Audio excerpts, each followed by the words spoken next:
Hello, this video is to help post the Blockbuster group project that we're supposed to be working on for the future movie that we think is going to be the next best Blockbuster hit. So I naturally went with a current movie theme and then decided the next Blockbuster hit would be basically a sequel to the Avengers series. So they had the Avengers Infinity War, which was great. That had a $316 million budget and ended up grossing billions. Same thing with Avengers Endgame. So what I came up with was coming up with an Avengers Iron Woman.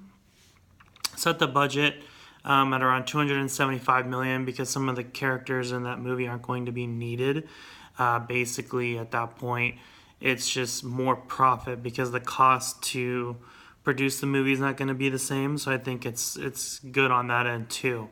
Whereas the other Avengers movies, I feel like, are very costly. Special effects will still need to be a consideration, but again, it's nothing that hasn't been proven to have been done in the other movies. But some of that work can also be reinstituted, being recycled really from the older movies.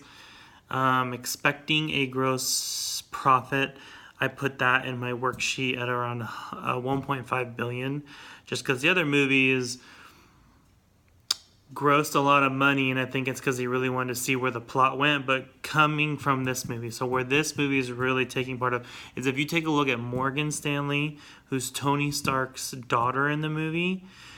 She not only has this chemistry and relationship with Tony's that's undeniable, but I feel like even a lot of other fans kind of left those movies going, well, if he's gone now, who do you think is going to take up the Iron Man suit, Iron Woman?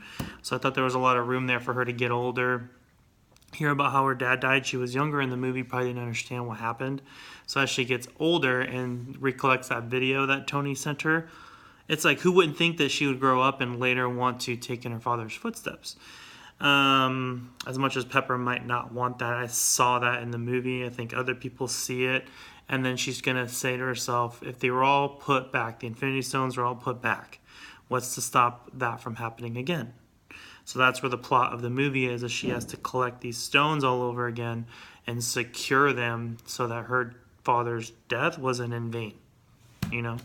Maybe at the same time trying to go about, saving him still. I don't know. But I thought that was great. I thought that was awesome. I thought it was a real easy way to kind of recap the movie. A lot of the people watching those movies were just like, well, what if this happened? And what if that happened? Because you get in a lot of what if situations for these movies, and I couldn't help but think that after these movies, people were just going to be like, "Wow, there's a lot of room there for that kind of growth." So you see in the movies, you see it play out. You even hear them mention like them having a baby, then it finally happens, but then he disappears. I think fans are going to want to see more of Morgan.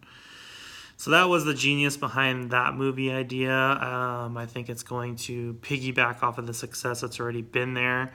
Some of the companies I have listed to help further that success would be like, okay, Morgan loves cheeseburgers, just like Tony. Even at the end of Endgame, she's like, there was a guy, the butler, the security guard was like, what do you want? She's like, cheeseburgers. And he's like, oh, your dad loves cheeseburgers.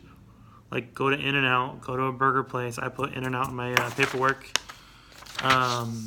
Go to them and advertise with them. That's an easy one. I even put Coppertone down because it's like during the summertime. So another thing, these movies always come out in April, right before summer. So advertise with Coppertone and say, hey, market an SPF sunblock in a commercial that helps protect the skin against sun rays, just like the Mark I suit might protect you, and kind of go off of that theme, you know what I mean? There's other ones in here I want to go over. I'm kind of nearing the 6-minute mark for the video, but lots of good ideas, lots of awesome stuff. Money's already there, fans are already there, and again, I put the budget at 1.5 billion gross because a lot of the people that saw the Avengers 1 and 2, they saw it multiple times. So considering that might not happen, there's still so much room for money. The cost to produce the money and the actors, all of them aren't going to be involved, just like Pepper, then you have Morgan, then you have some other B-list actors, not that they're B, but like less important people in the movie that would get paid to do it, to be there. But yeah, for the most part, that's the plot, that's the story. to have her take up her father's mantle and help secure the Infinity Stones that were scattered, and to prevent that from happening again. So there's a lot of good room there to kind of just go with it. That kind of wraps up how much time I have left. I hope I covered enough. The rest is in the paperwork. Enjoy.